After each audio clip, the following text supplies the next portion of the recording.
Inclusion for our campers with special needs is one of the biggest topics in all of camping, and our annual episodes are some of the most popular ones. So we're going to keep the content going. Today, we're joined by two camp professionals in the trenches, and we look forward to their insight and best practices. Welcome back to the Day Camp Podcast.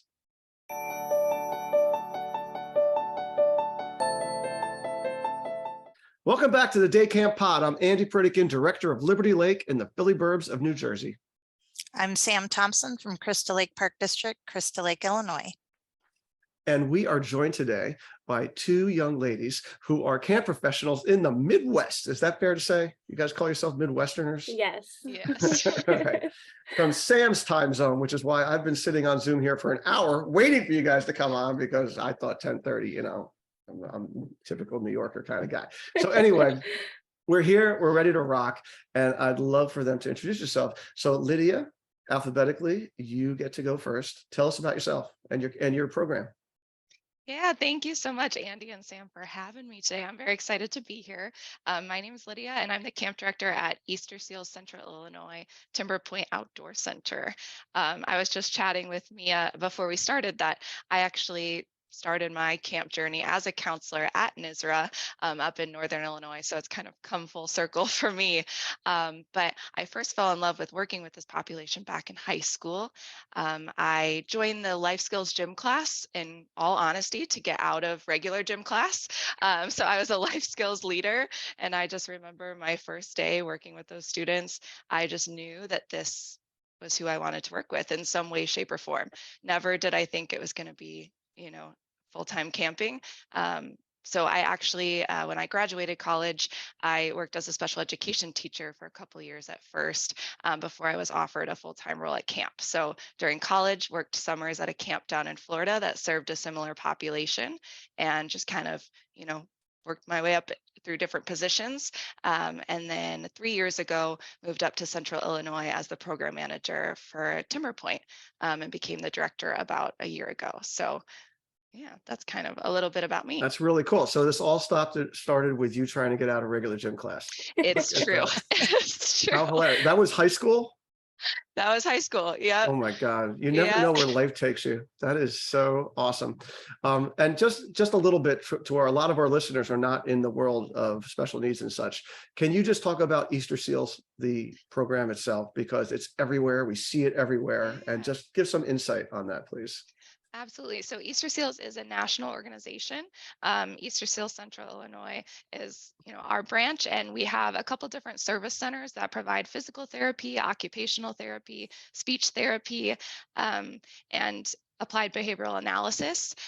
They also have a school, and then we are the camp. So they have several different locations in Central Illinois. And so we serve both kiddos and adults with disabilities and challenging illnesses out at camp. So we do both day camps and overnight camps, as well as some respite programs throughout the year and some family retreats as well. Well, kudos to your program for being involved in the camp industry, because that is not a typical thing out here in the Northeast, I have to say.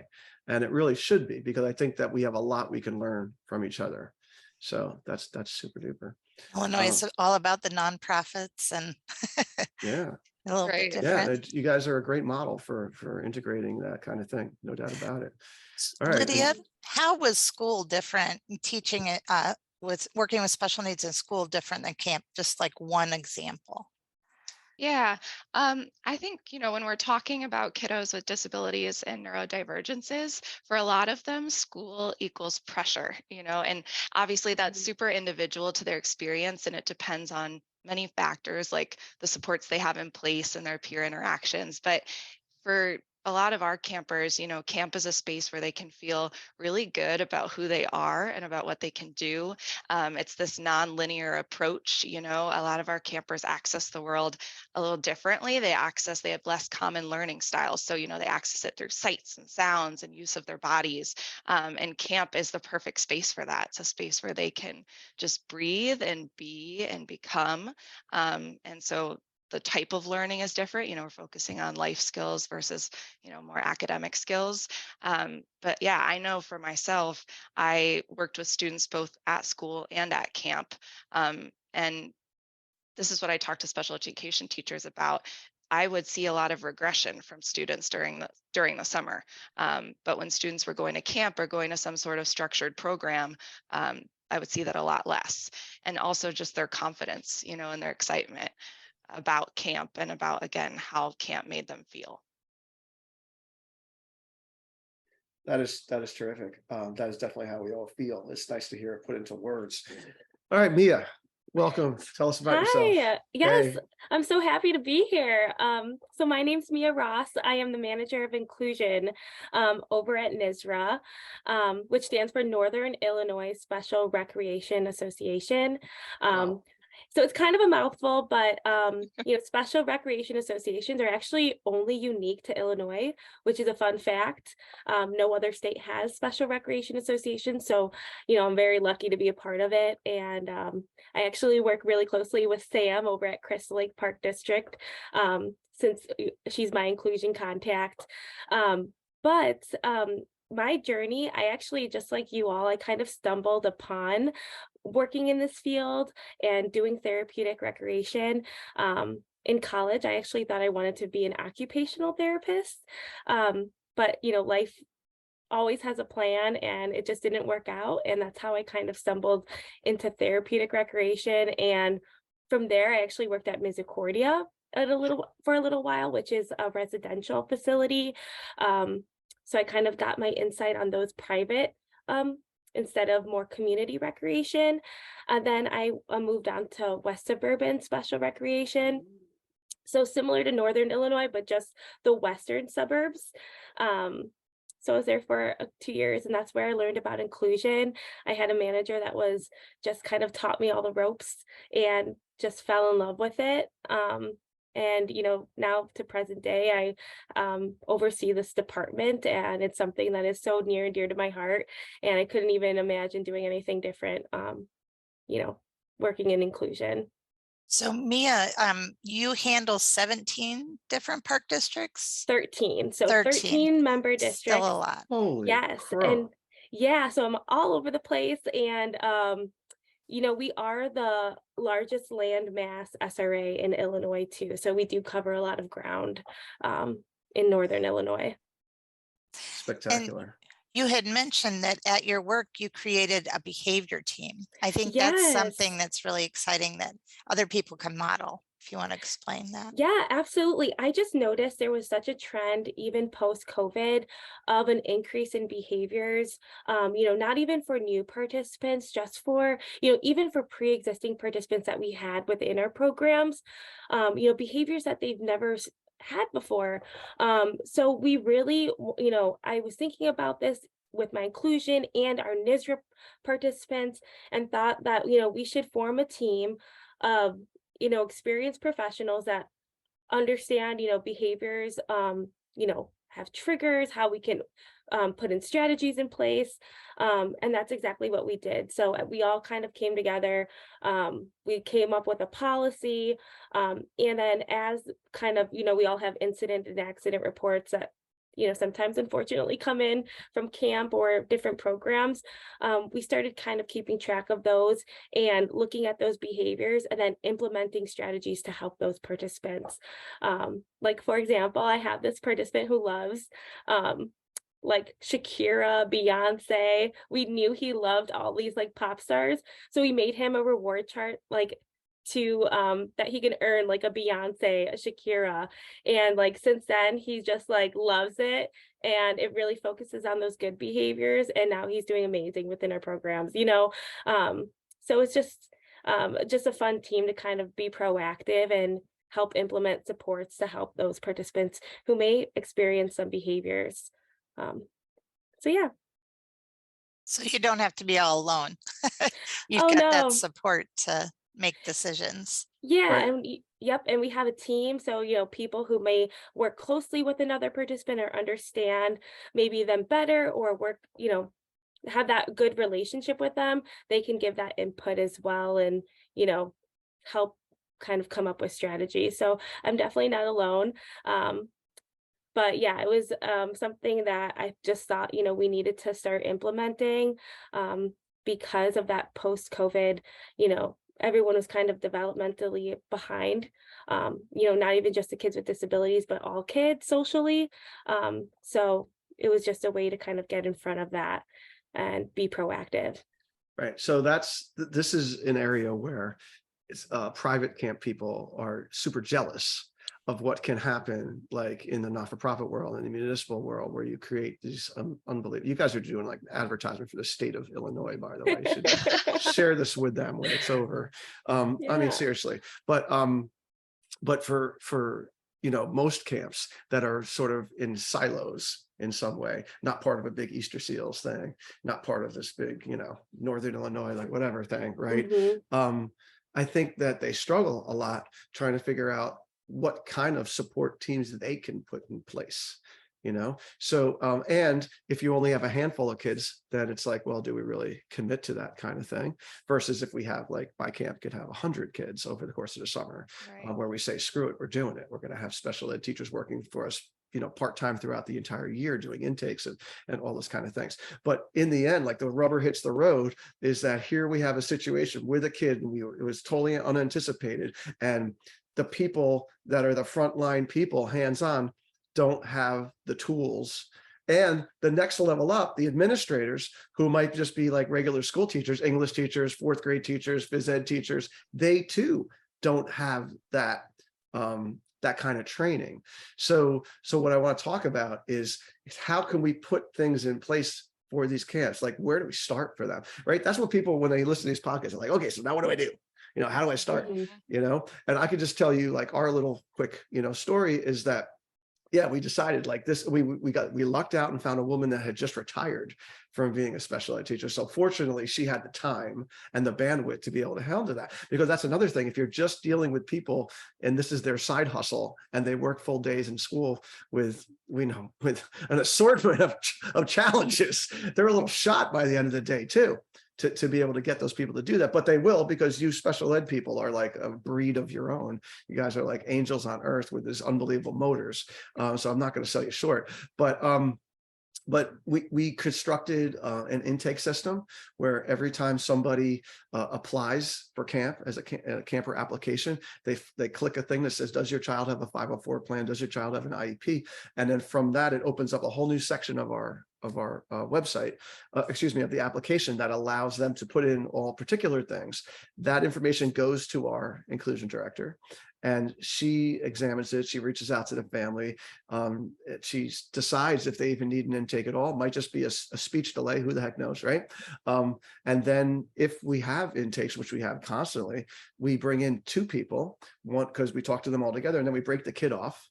And then the kid comes back with the family, and it's like an hour at least. And then they create a summer success plan. They say, okay, your child can be successful at this camp, but this is the level of support we feel they need. And then they talk to the family, they agree to it. This is one family, right? This is a lot of work. Okay. And then if and when they agree to that, now we have to, are you going to provide the one-to-one assistance? Are we going to find somebody out there? And there's that whole thing. And we're constantly hiring these people. And I don't know what it is like in your beautiful world of Illinois, but it's been really hard for us to get people in the summer, because they're so shot from the school year from the last 3 years, as you were saying, Mia, So yeah, it's a lot of work to do it super intentionally. But then in the end, the best part of what we do is that these kids come and we pretty much know what to expect, which is like really all you can ask for.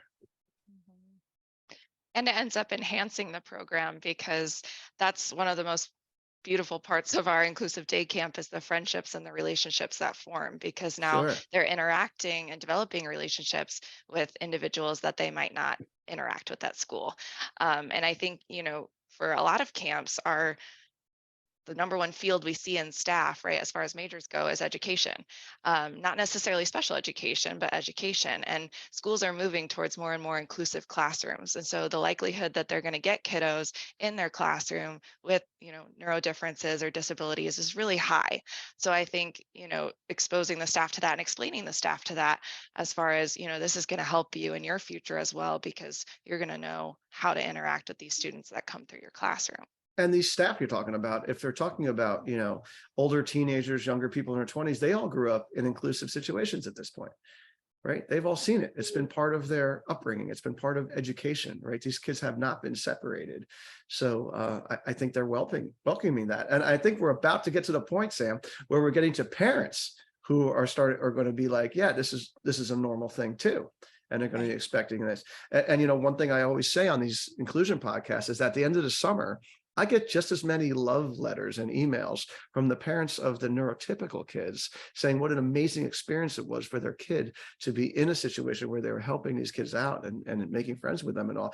I get just as many love letters from them than I do from the inclusion families themselves. Yeah. So it is very rewarding.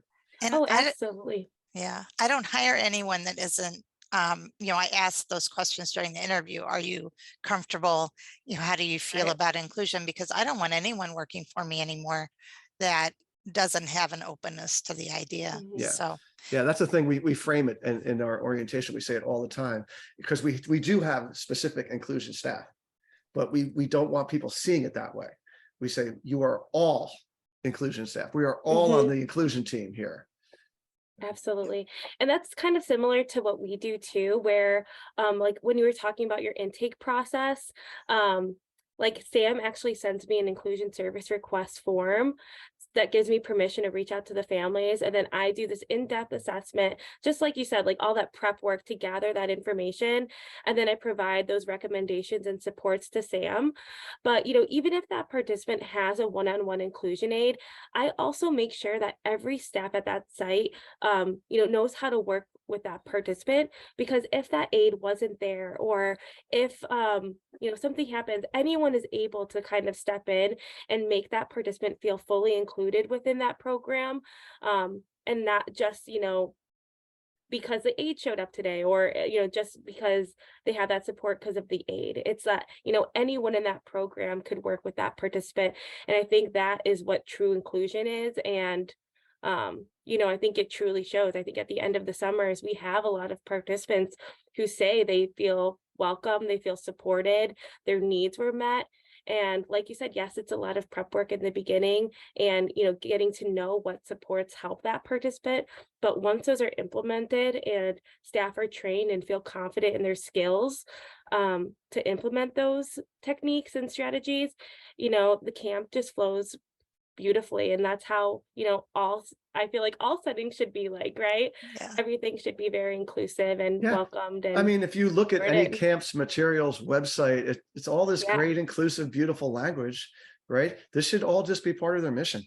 You know, it shouldn't even be a decision, you know? I mean, the Right. only issues that we have with this is workforce, is Mhm. finding people who are super qualified and motivated to work with this population.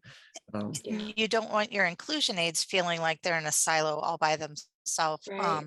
So I always team them up with a group for sure, so that child feels part of the group and their partner counselor knows the child just as well. So then hopefully that transition, if somebody's out sick or somebody has to leave to go to the bathroom or whatever, is smoother. So let's just talk about the intake thing again, because I mentioned mine a little bit, but let's just go to Lydia first, then we'll go back to you, Mia. Like when you get an application and here's a kid and here's the situation, how do you guys treat it at that point? Yeah, so we actually ask the same questions of any camper that comes to us, because whether or not, you know, that camper has an official diagnosis, they might still have, you know, higher support needs in a certain area.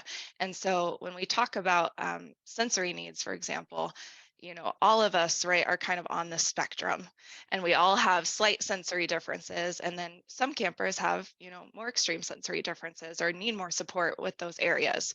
So by asking love it. questions to everyone, you know, we're receiving that information that we might not otherwise receive to support every child that comes to us, you know, in the same way to help them be successful. And so we're looking at them as an individual and saying, you know, what are their needs? What are their abilities? And how can we support them? So we ask, you know, about personal care needs, behavioral needs, sensory needs. You could see a camper who has experienced trauma in their life. And so they could have a behavior that presents, you know, from that, but not necessarily, an IEP or an official diagnosis. So yeah, we ask just the same questions of everybody. And then from there, I review every application. And if I have further questions, reach out to the parent and discuss it. But our camper information form is quite lengthy. And when parents call me and they say, can you support my camper? I just tell them, tell me everything and anything that you would want that counselor to know. And then if anything's unclear to me, I'll reach out. There's upload slots as well where they can upload behavioral plans, seizure action plans. A lot of parents have already created resources for respite care workers, for staff at school, et cetera. And so they can upload those, and anything like that, I will just share directly with the counselor. So that's how we do it. And then of course the parent has some time to chat to the counselor as well upon check-in, and they can, clarify anything from there. All right. So let's first of all, a couple of great things there. That was awesome. Thank you. First of all, you said a great thing that I want to say it again, which is we're all on the spectrum. All right. We literally are all on the spectrum. That the diagnosis of like the autistic spectrum is really random.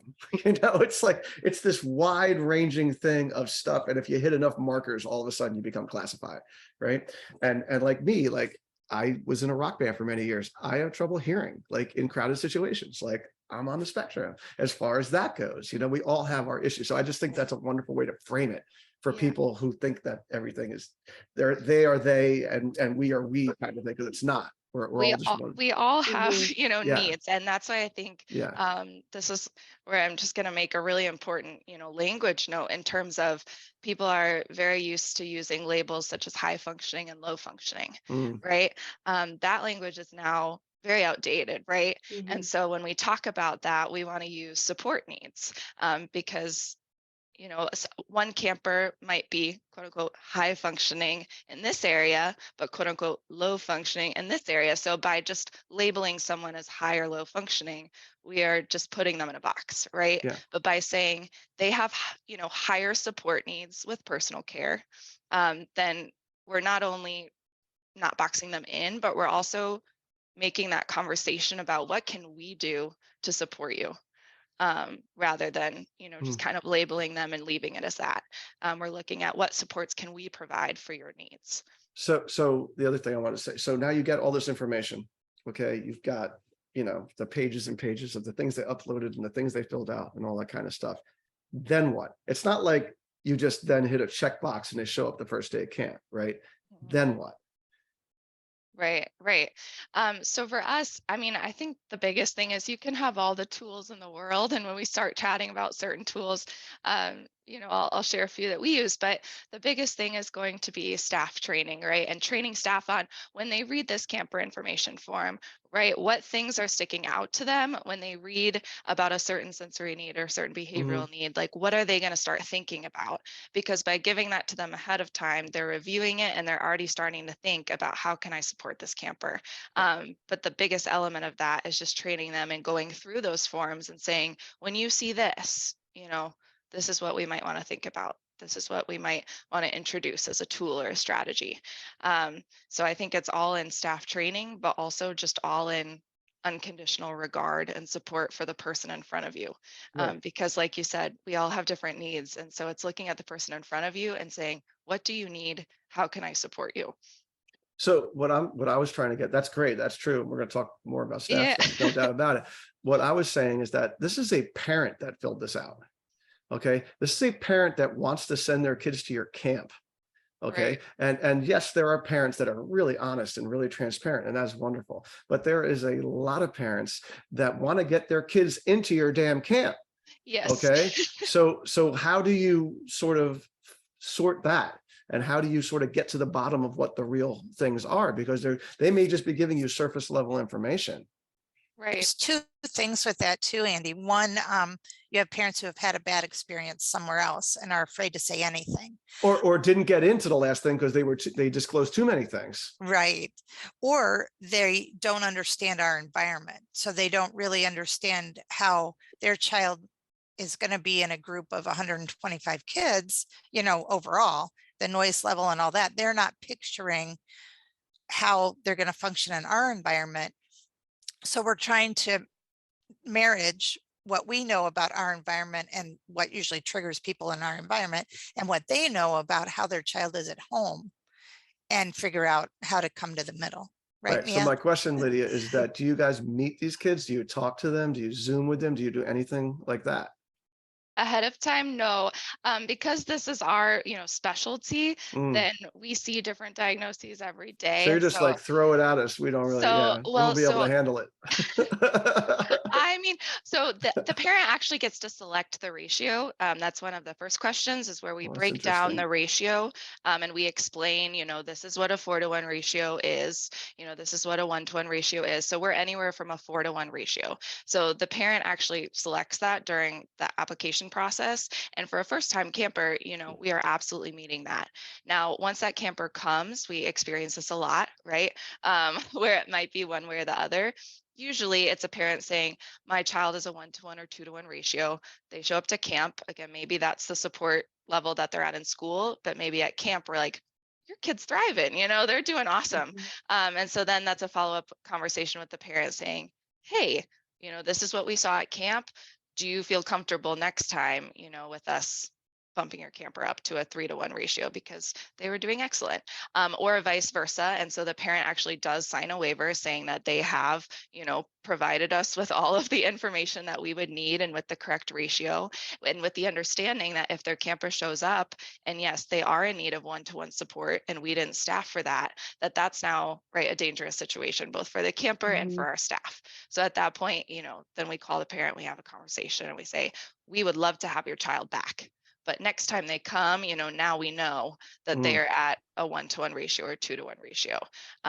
So that's really the only time that we send campers home, is when we don't have the correct ratio and staffing to support them because of some sort of, miscommunication during that application process. But because it's so extensive, we're gathering a lot of information to be able to kind of suss out, right? Oh, hang on, I think that this camper might need more support. And then that's when I'm calling the parent and I'm saying, Got let's it. chat more about this. Got Yeah. it. All right. So before we head back to the NISRA world, I just got to give a shout out to our friends at Commercial Recreation Specialists. Woohoo! And they are the fine purveyors of the best recreation solutions to keep camp going strong. Check out their website at crs4rec.com. So I just wanted to mention, with all this crazy weather that we're having. So across the Midwest, you guys are getting all kinds of nutty stuff. You had floods and snow and rain and hurricanes and tornadoes and this and that, right? They have a thing at CRS, a lightning detector, in which it will alert you when lightning is getting close to your area. Because lightning, yeah, it could sort of pop out of nowhere, but more likely it sort of travels towards you. Like a storm travels towards you, a tornado travels towards you, lightning travels towards you. And this thing, it will notify you, and you'll be able to get your kids under cover and under the proper structures in a good amount of time.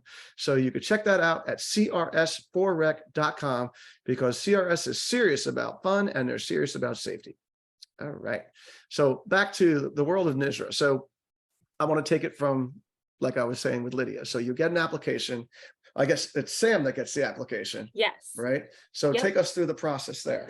Right. So basically, when a child registers for their park district program, so Sam's program over at Crystal Lake Park District, they check a box requesting ADA accommodations or that they need additional support.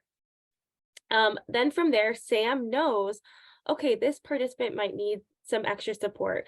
Sam, will call the family, kind of gather more information, because sometimes families accidentally check that box or they're not quite sure what it means. So Sam does a really good job, following up. If that person does need extra support, then Sam sends me over an inclusion service request form. So that basically gives me permission to reach out to the family. It has the participants' contact information and the program information. So what I do with this is I actually have my own little grid per season. So I type in all that information just so that I can keep track of where everyone is, their program times, and so on. So then I actually call the families and I complete a NISRA assessment. And that assessment, similar to Lydia's, goes over sensory information, communication preferences, interaction preferences, daily living skills, medical information. And then I always ask the parent at the end, what are your goals for your child? Sometimes it's just to have fun, or maybe they're working on a skill. And I really let this like phone conversation have the family disclose information to me. I, try to ask follow-up questions, or if they need to elaborate on something. But, I want the families to be open and honest with me and let them tell me about their child. Like Lydia said, sometimes families give a lot of information and we put a lot of support in place, and then they come to the program and they need no support. And they're, this is an environment that they thrive in, and they don't have any needs. Fantastic. But then, there are times where participants do maybe, have higher needs compared to what their assessment is, and that's okay. So I actually go out to the sites. I train the staff, just like Lydia said, about those strategies. And then I also do observations and site visits. So as the program's going on, I come to the camps, I check in with the staff, hey, how's everything been going? Usually when I don't hear anything, that's a good sign, like things are going great. But, there's times where I get phone calls where, I'm there, I'm coming out to the sites and checking in. I'm And going, help, yes, I get come those phone take a calls. look.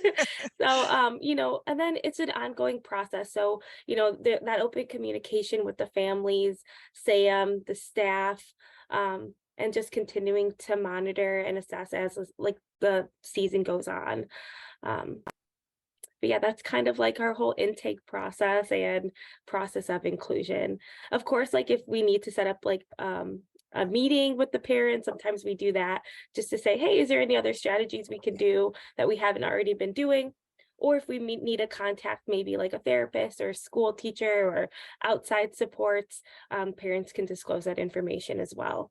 As we hit roadblocks too, sometimes we'll have a meeting and she's got a wonderful form, the parent's responsibility, the child's responsibility, our responsibility. So we're all on the same page about the parent's responsibility is sending that lunch or sending the noise canceling headphones on Enchanted Castle trip or whatever.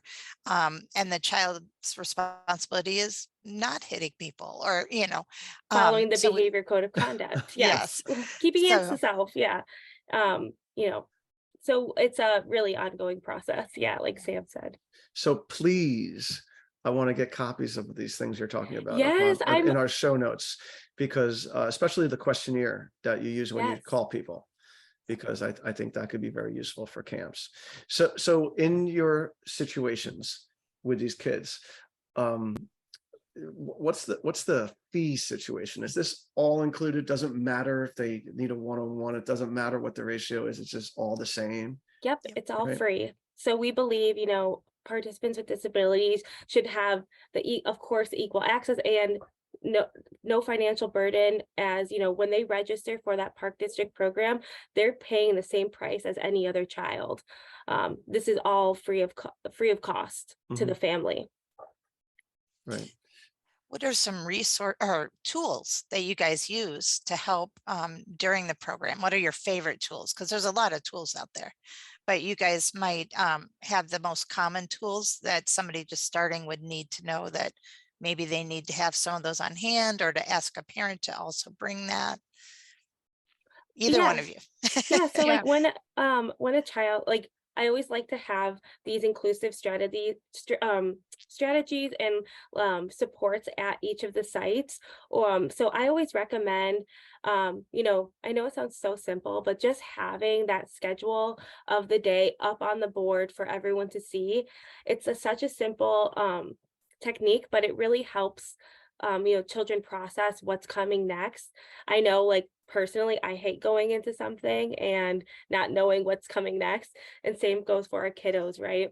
So just having something simple like that, also having a cool down space within the program where, we all know camp could be crazy, it could be loud, there's a lot going on. So having a designated space where that child could go to cool down, maybe play with some fidgets and, regulate their body. So when they're ready, they can rejoin that program. Yeah. And it's another simple thing is just, having staff giving those verbal redirections and simple prompts. You know, sometimes we get caught up in the day and we need to move on to the next step, but just slowing it down and really breaking down, you know, first we're going to wash our hands, then we're going to have snack. Are you ready? Let's go. You know, really breaking down and using that verbal cues with the group. So those are my top 3 that I think are so easy that anyone could implement in any program that I think are, you know, are very helpful for everyone. Yeah, no, that's great. I just want to say the visual schedule is like a no-brainer.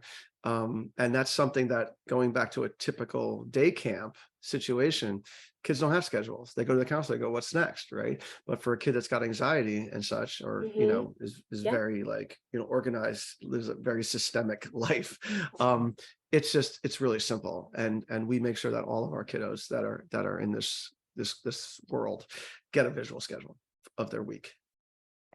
And I think that's a really important point that both of you have hit on, is that, you know, these tools, they don't have to be complex, right? You don't have to go out and buy like this very expensive thing. A lot of these tools, especially sensory tools, can be things just using things around you.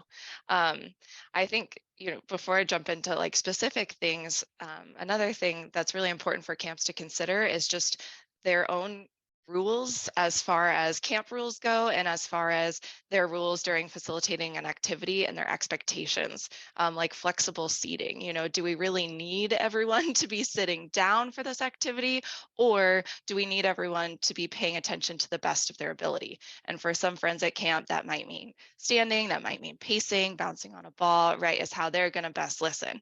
And that goes for staff too. Like for your staff meetings, for your staff training, are you allowing staff that option? So that they can best process and they can best listen. Because as long as it's not a distraction, you know, to someone else, if that's pacing in the back of the room, then that's okay. So I think it's looking through the lens of, you know, why is this rule or expectation in place? So yeah, flexible seating, like exercise balls, right, are really great, or those little wiggle seats. Fidgets, yeah, like Mia said, sensory bins, yeah, soft space, headphones. I would highly recommend every camp to have a pair of headphones or 2 of noise reducing headphones. That makes it really, really awesome for kiddos that might be overstimulated by loud noises to, you know, stay with the group or process an all camp event or something like that. Timers. It can be, you know, a little kitchen timer. It can be a visual timer. So I've got one here where it just, you know, it shows an actual red block that counts down, but it could be something as simple as a timer on a counselor's phone. Again, doesn't have to be complex. We use ICE a lot as a regulation tool because it kind of overwhelms any other sensory input going on and gives them something to focus on and some input into their body that's really grounding. Gloves, have some, you know, non-latex gloves on hand at messy activities. And that allows for campers that don't really like that tactile input of, you know, messiness to be able to engage with the activity in a way that's successful for them. Breathing exercises, you know, just things like that. So it doesn't have to be, again, these outrageous expensive things. It can be utilizing the things around you. Yeah, and I think too, going off that, like knowing when to maybe implement these things. So looking for Yes. those like triggers, or, you know, even as a staff, being that proactive person within that program space to be that person to say, okay, yes, this program space is getting a little bit loud. You know, hey, asking, do you want to take a break? Do you want to go to the cool down corner? So being that being that leader within that camp, or maybe having someone, or, you know, talking with your staff and making sure that everyone is this like proactive person to think about these things. Yeah. Like you both said, being intentional enough to see when something's starting and go over and say, how can I help you right now? You know, do we need to go to another room? Do you need this? What do you need? Because the kids, after you've had them for a while, they know when they need something to help them, that they're starting to have a problem, and they don't want to have that problem any more than you want them to have that problem. So, you know, being ready with that. The Day Camp Podcast is brought to you by AM Skyer Insurance. For over 100 years, 102 as a matter of fact, they are a family business. And, you know, for those of you who work in an organization where there's actually an owner on site, right? And there's family members that own the business on site. It's a different vibe. Okay, people just care more. There's more attention to detail. Okay, and it's like a more of a family feel. My bus company is a family business. I am sticking with them for as long as I can before I go to some big corporate thing, because I get that kind of attention. It's called the Hawthorne effect, I am told by my son, who majored in human organizational management and communication. The Hawthorne effect is basically that when there's an owner on site, it makes a big difference. All right, the employees just act differently. There's a sense of ownership because there is ownership. So experience the AM Skyer difference. Okay, check them out at amskyer.com. Say hi to them at their booth at the conferences that they're at. They support every single ACA professional development conference and thing that we do. So thank you guys. amskyer.com. That is it. All right, so we're talking about resources for camps that don't have these built-in resources, right? Go for it. Yeah, well, number one, I would suggest to look out into the community and look for those resources and knowing which resources are within your community. I know over here we have like a People in Need booklet that has all these resources within the community that are like supports and service agencies. So, sometimes I will recommend that even to families if they're just looking for outside resources, giving that booklet to the family and letting them go through and finding out what they need.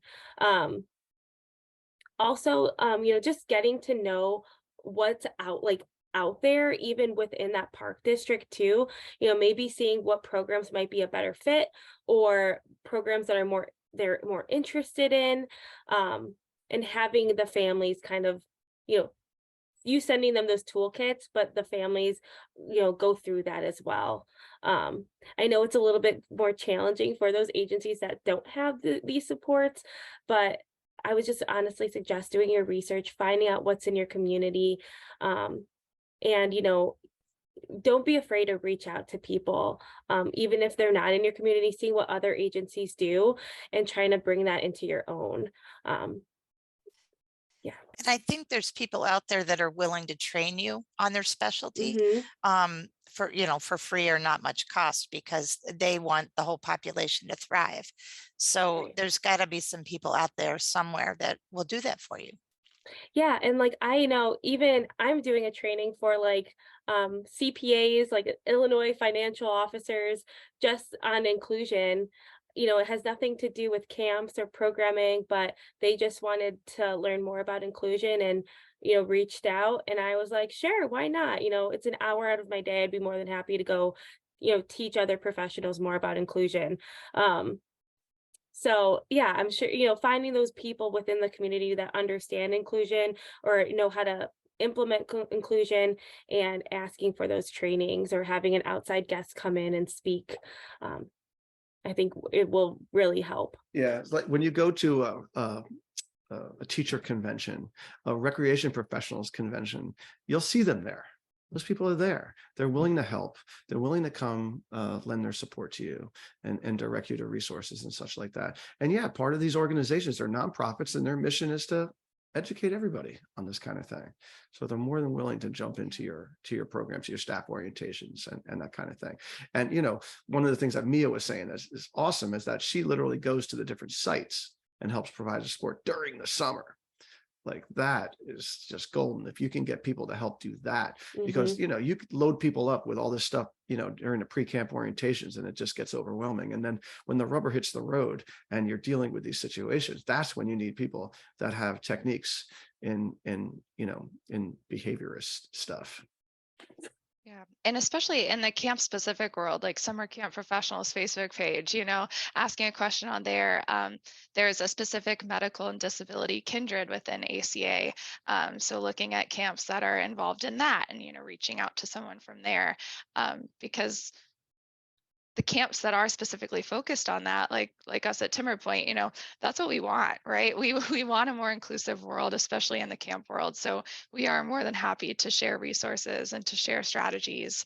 And specifically, I'm going to be at the day camp cafe. So if you want to chat more about day camp and inclusion, I'm helping facilitate that on the topic of inclusion. So I'm more than happy to share again any insight that I can, because that's the thing, is inclusion is going to look different at every camp, right?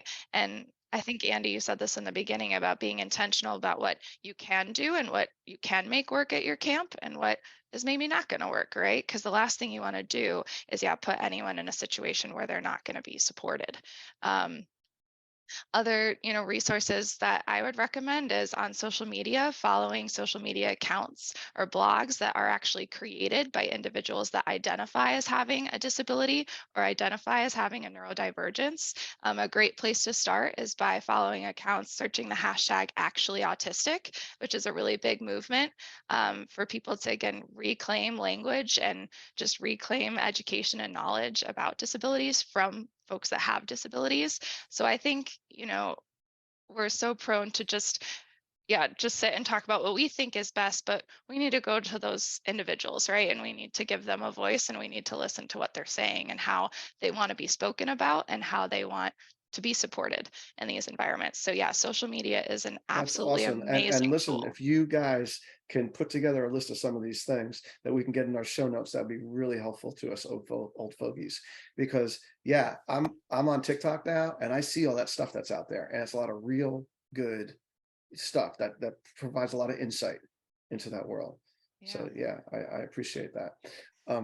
So just I want to touch on something that, because you guys are not-for-profit, right? Municipal and nonprofit world, and everything's free, and taxpayers and grants and whatever and all that. A lot of private camp people here that are listening like, oh my gosh, it's going to cost me so much money to make this happen.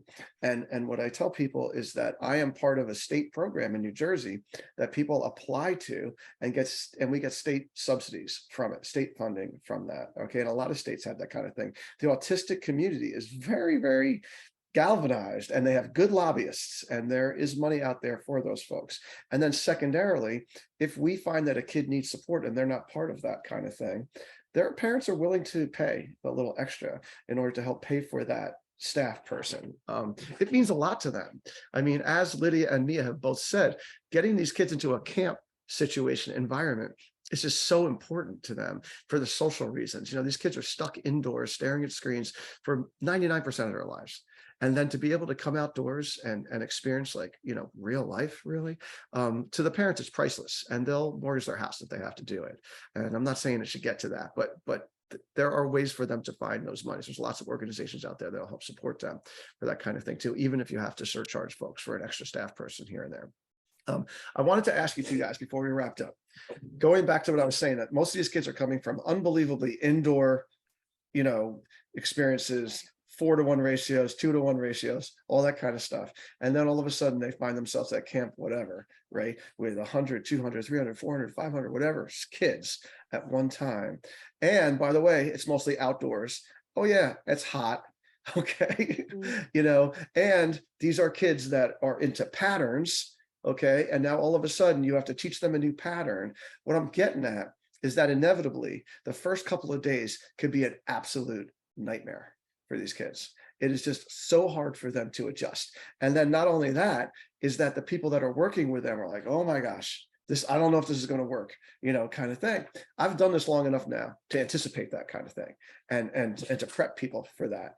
But if you guys have any advice for the folks out there dealing with these kids who we know are going to be fish out of water, right off the bat, how do you guys help them? How do you suggest we help them and the staff really to help these kids to adjust?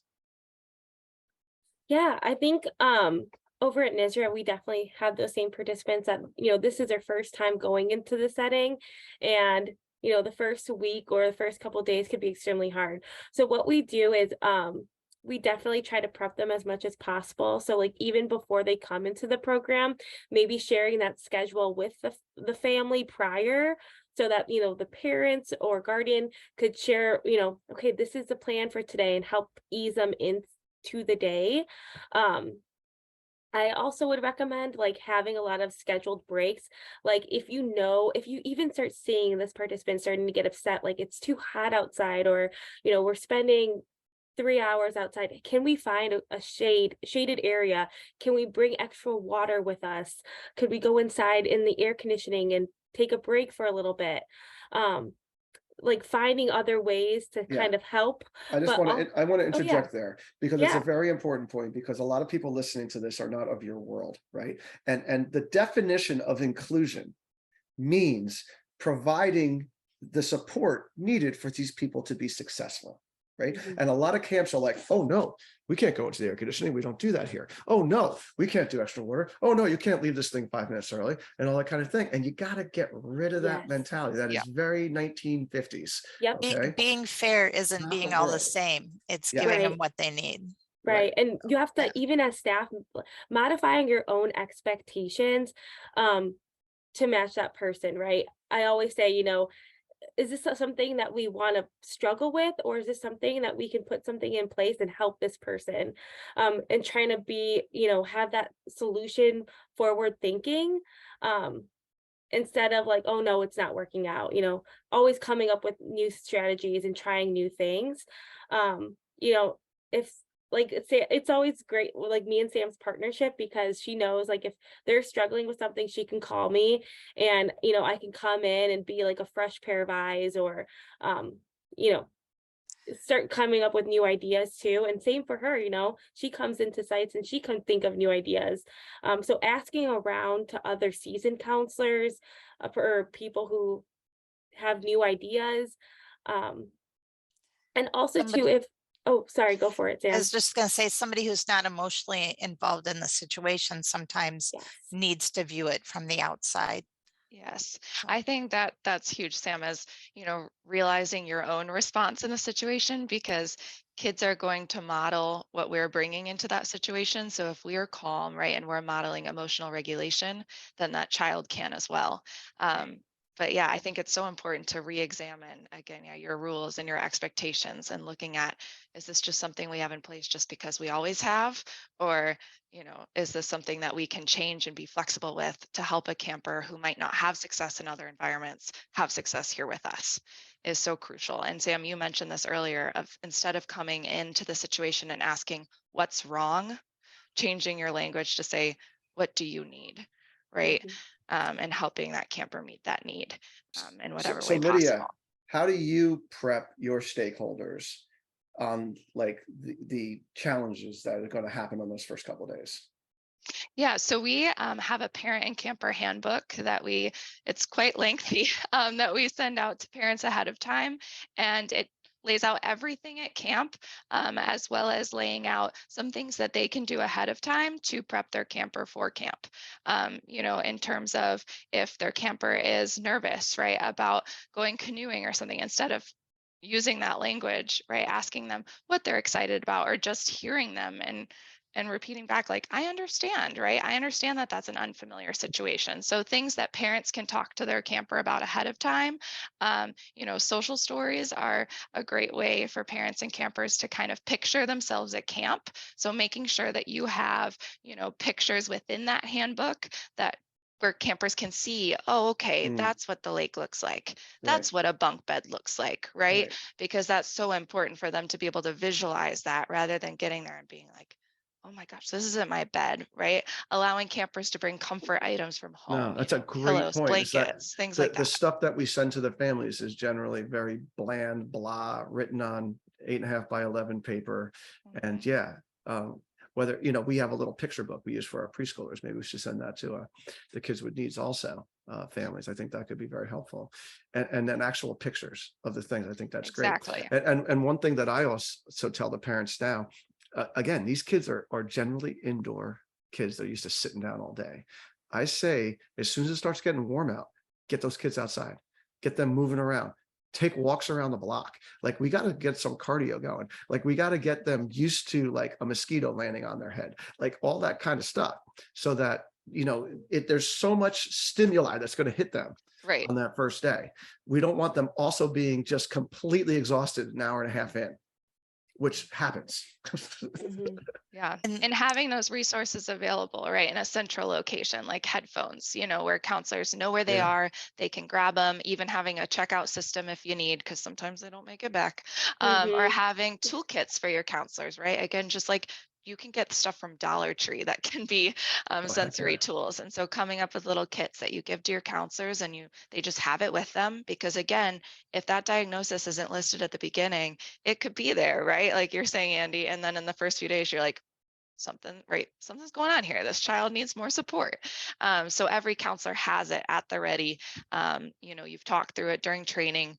If you see this, right, here's what you do. Mhm. And I think a big recommendation would be asking an OT to come into your staff training, because no matter what population you serve, understanding sensory solutions and needs is so critical to understanding behavior, because you can Mhm. rule out simple things that are much easier to handle and deal with rather than, a behavioral issue. And so I would highly recommend, bringing in an OT or someone with that sensory knowledge to just come in for even just an hour during your staff training and talk through, the 7 senses and just how people can be different in different areas and what we can do to regulate people and get them back to that equilibrium, no matter their diagnosis, no matter their need. And that person could come in the second week of camp also during the camp day. Right. And in And service. just Yeah. hit up the situations, the hot spots that you need help Yep. with. OTs are out there, and a lot of them, have a heavy workload during the school year and then not that much after that. And the best thing is many of them have kids that'll come to your camp as campers, and then you can do an exchange with them, right? Which you really need to look at, because the people in this world are not cheap. They are expensive hourly people.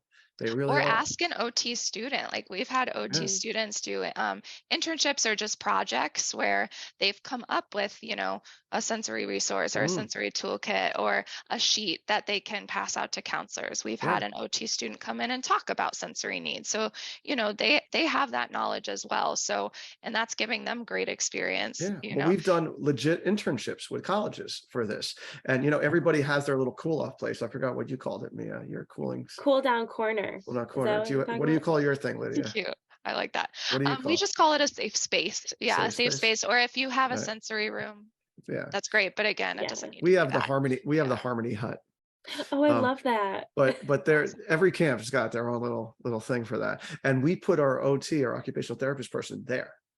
So that person got great. really great experience, like, chilling out with the kids and doing stuff with them and all. And yeah, it's helpful if that room could be air conditioned, but even if it's not, if it's in a nice shady area and just quiet and away Yeah. from everything.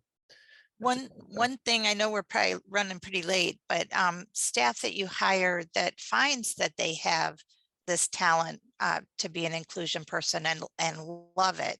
And for instance, I had somebody that ended up being a one-on-one this year, had this great relationship with the child, and last field trip of the year, we were at Great America, which is crazy, with teen camp, and the claw machine is apparently his kryptonite, and he couldn't hear him anymore. The child could not hear him. He was having trouble, moving on, and he actually pushed away my staff member, and it broke his heart. He was so upset that he took it too personally. So talking the staff through, when you hit a roadblock, that it's not your fault, it's not his fault, he just could Right. not hear you in that moment, and it all worked itself out, and you did the right thing, but remembering to support your staff before and after a meltdown, because it's going to happen, and they just need to learn what to take away from it, and so they can work better the next time, or at least not take it as personally. So any advice on those kind of conversations with staff? Yeah, absolutely. And I know sometimes it's hard when you have this really close relationship with a participant, but maybe in that moment they're not hearing you or they're not responding to you. Yeah, and like you said, do not take it personally. And things like this are gonna happen. And sometimes it's okay to phase in and phase out, I like to call it.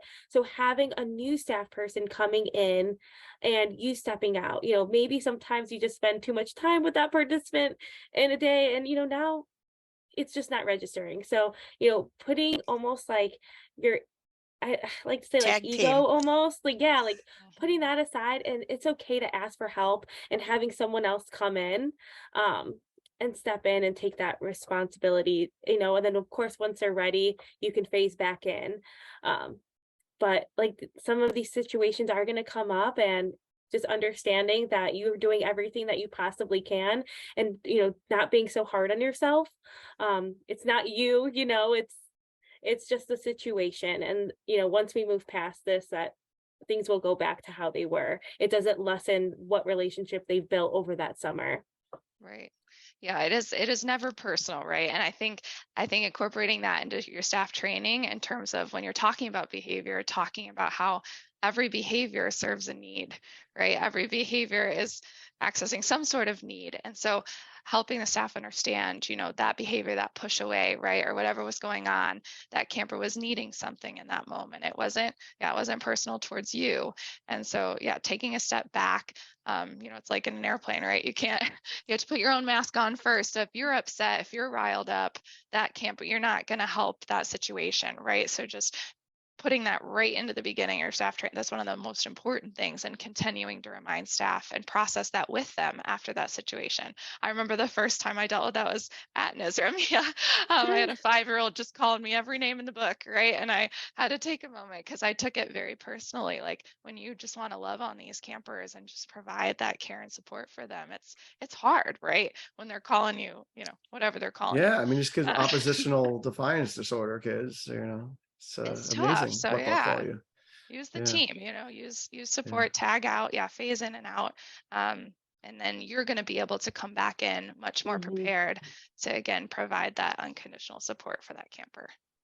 well, listen, we could talk about this stuff literally for hours and hours, because it's just an endless amount of challenges and things that you guys just do in your day to day. So thank you for being on here, and thank you even more importantly for doing the work that you guys do. Because like I said, I'm not a religious person, but you guys are doing God's work. Like you really are. You're doing the stuff that really makes the world a better place. We all deal with, these normal kids that come in and woohoo, and it's all that kind of thing. And then we get these kids that need the support. And so many of us struggle with that. As much as you guys can continue to help everybody out there, raise our game, to help us be able to provide and make our net bigger, and who the traditional day camps can provide for. I mean, that is really a blessing. So the day camp broadcast is brought to you, by, like I said, Camptivities and commercial recreation specialists. Thank you for allowing us to bring this podcast to you. If you like what you hear, you should subscribe to the Day Camp Pod on your favorite podcast platform. Check out our show notes from all our episodes at daycamppodcast.com, as well as contact information for this show and our guests, Mia and Lydia, and hopefully some great resources. You guys just throw it up there. Okay. I don't care if it's 5 pages long. Okay. Perfect. Get it up there, send it to Sam, and she'll send it on the way. And of course, for myself and for Sam Thompson. Thanks for listening and making yourself a better Day Camp Pro. We'll be back in 2 weeks with another episode of the Day Camp Pod.